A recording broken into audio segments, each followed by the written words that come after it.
বিষয়টা হচ্ছে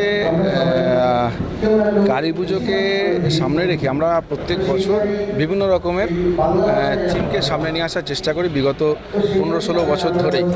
এবং আমাদের বিধানসভা এবং বিধানসভার বাইরেও বিধাননগর কমিশনারেটের মধ্যেও আমরা একটা আলাদা জায়গা করে নিয়েছি। এবারের আমাদের বিষয়টা হচ্ছে জয় কালী কলকাতা বালি।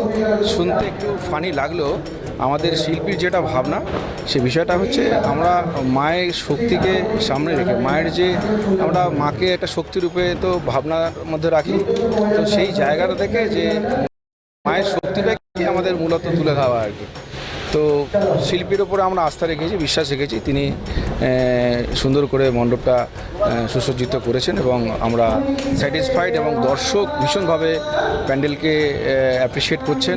তারা আসছেন একাধিকবার, একজন দুবার তিনবার করে আসছেন, তো আমরা প্লিজড। ক্লাবের অন্যতম উদ্যোক্তাদের মধ্যে তুমি অন্যতম এবং এই ওয়ার্ডের একজন পুরোপুরি একটু সোশ্যাল কিছু কাজকর্ম। আমি এই ক্লাবের সম্পাদক বিগত 6 বছর ধরে। আমি পৌর প্রতিনিধি হওয়ার আগেতেই আমি এই ক্লাবের সভ্য সমর্থক এবং সম্পাদক। আমার 18 বছর বয়স হওয়ার পর থেকে আমি এই ক্লাবের সদস্য। তো এটা আমি খুব প্রাউড ফিল করি, কারণ আমার জন্ম এখানে এবং এই ক্লাব ধীরে ধীরে আমাদের বিধানসভার মধ্যে একটা অন্য জায়গায় চলে এসছে। সাংস্কৃতিক দিক দিয়ে বলুন, সোশ্যাল বিষয়গুলোর মধ্যে দিয়ে বলুন, খেলাধুলার মধ্যে দিয়ে বলুন, যেটাই বলুন, একটা অন্য জায়গায় আমাদের ক্লাব এখন এই মুহূর্তে রয়েছে। তো আমাদের চেষ্টা সেটা ধরে রাখবার।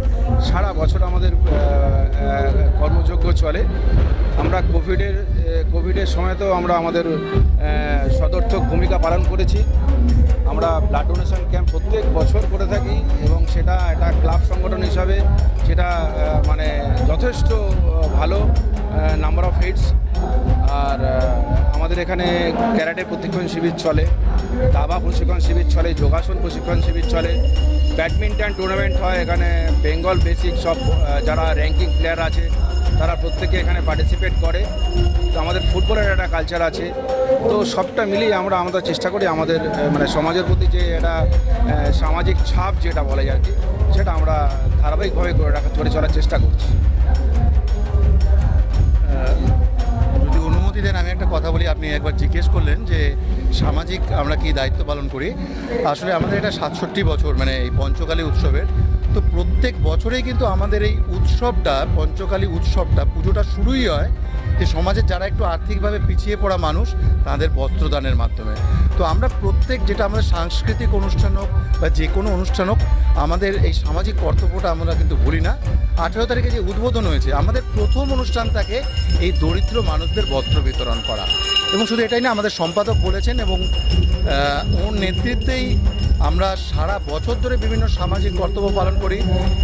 এমন সময় যায় না যে দিনে হোক মাঝরাতে হোক, কারো রক্তের প্রয়োজন হোক, কারো অর্থের প্রয়োজন হোক, প্রতিবেশী সংঘ আমাদের সম্পাদক তার পাশে দাঁড়াননি।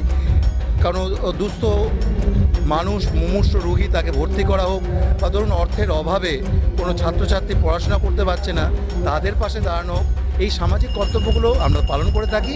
এছাড়া ক্রীড়ার ব্যাপারটা তো উনি বলেছেনই, তার সঙ্গে এই উৎসব অনুষ্ঠানও আমাদের থেকে।